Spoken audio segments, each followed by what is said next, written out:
the Burbank Film Festival at the Burbank ARTS Festival with A Salvador. You just finished filming a pilot. Tell me about it. Yeah, it's a 1-hour television pilot. I directed it. It's like Animal House, a little bit of Entourage. It's a college show about 8 guys living in a house and basically how they segue from college into adulthood. So they're basically, reliving their experiences. They're trying to figure out what they want to do with their lives, and it's a really, really great show. It's a lot of humor, a little bit of raunchiness, but it's more importantly, it's about character development and how we as adults can all relate to all of these guys and how they live their lives. Awesome. Good luck with that. Hey, Paul. Good. Oh, hi, hug. Okay. We're old friends here, so we're not attacking this young lady. Okay. Good to see you. Good to What's see going on here? I'm just gonna interview you guys. What have you guys been up to? Well, first of all, it was great to see you again. We worked together, did a couple of shows with Carrie over in Sierra Madre, and she's very talented. So if you ever get a chance to see this lady on stage, make sure you do it. And even better, get a chance to work with her. So, yeah. So we're hoping maybe something there in the fall. We got a couple of shows coming up. They're doing another holiday show, which hopefully we'll all be involved with. And Matt's talked to a few people there. Hopefully there might be something for him in that show.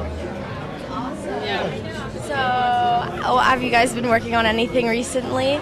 I got a couple of web projects that are still kind of under wraps right now, so I can't talk too much. They make you sign a confidentiality agreement these days. So, and then a couple of films hopefully will go to festivals. So, keeping busy with that and some voiceover stuff too. So, it's Carrie with the Burbank International Film Festival here at the Burbank ARTS Festival with Venera. So I hear you just produced a play called Hidden in This Picture. What's that about? Well, Hidden in This Picture is an Aaron Sorkin play. It was done years ago. And basically it's about the business, the film business, and all the crazy things that happen in the film business. And we opened up Friday night, and it's going to be running through the 15th of May. And I'm quite proud of it. Awesome. Yeah.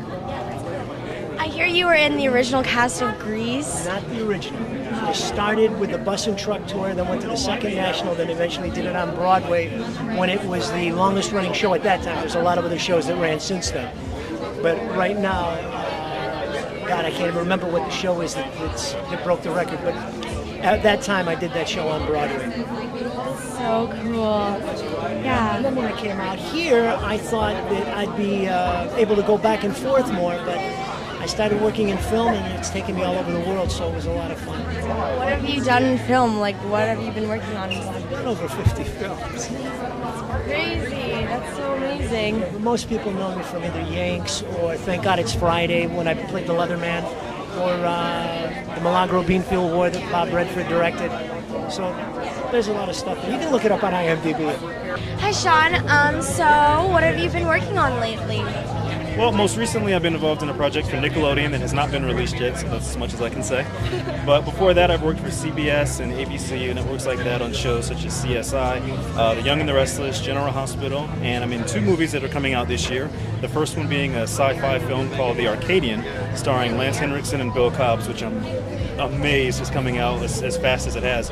It's premiering in London later this month, so I'm excited about going to that.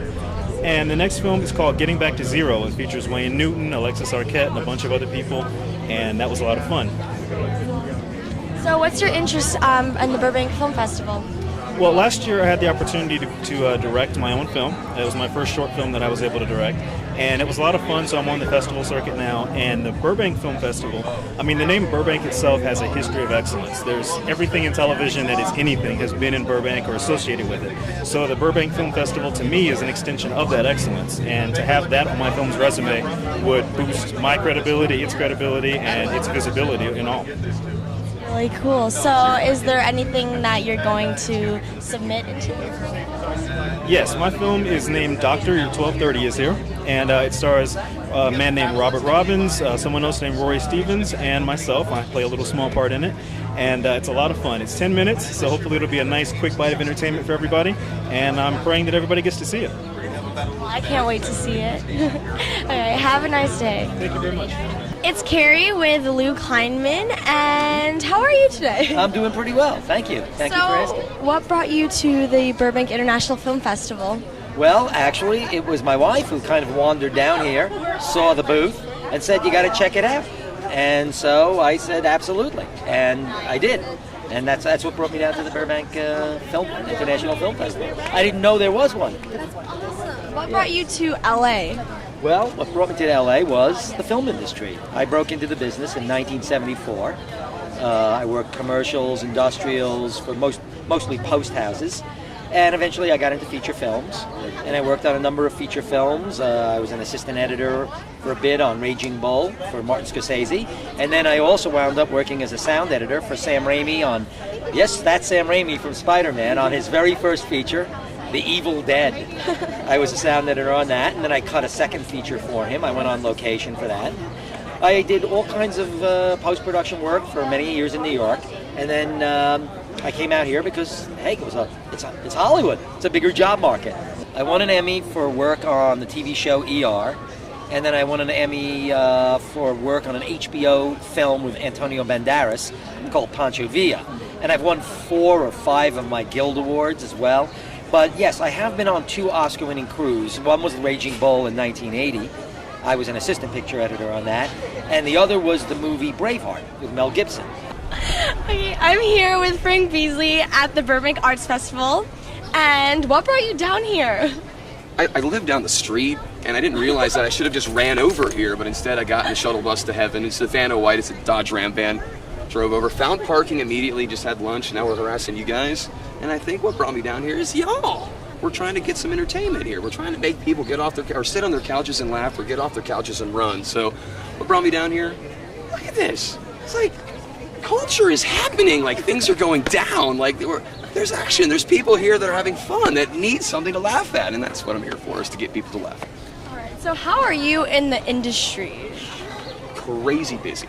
Grateful. It's kind of been it's like a waveform. It's like the sun sets and the moon rises. I mean, some days you're having a heck of a time, other times you're not. I moved out here with a band called the Dolly Rots, female-fronted bubblegum punk rock band. We made a super huge amount of money, of which I got none of. So that was my foot in the door, if you will. And when you come from Florida, and you play every show, and you work your butt off, and you really try to just make people dance, and your own bandmates take your money and run, you go, okay, I've got to figure out how I can commoditize this for me. So what I do is I'm a sound guy outside of playing drums, and I've gotten to tour and work with some of the most amazing acts like Dickie Betts and the Great Southern. Recently a band 10 years on the Project Revolution 08 tour, where we ate some of the best surf and turf you'll ever have. And that's kind of what keeps me grounded. So what brought me out here was, when you're a big fish in a tiny little pond in Florida, you got to get your butt out here and find yourself swimming amongst the sharks. He came up with a band name, Ugly Funk, and it's dubstep. It's, you know, the wobble-based stuff. Oh, I'm like, what? Is there a spaceship landing? Are we going to take off? And it's just music. It's just notes, like how she sings.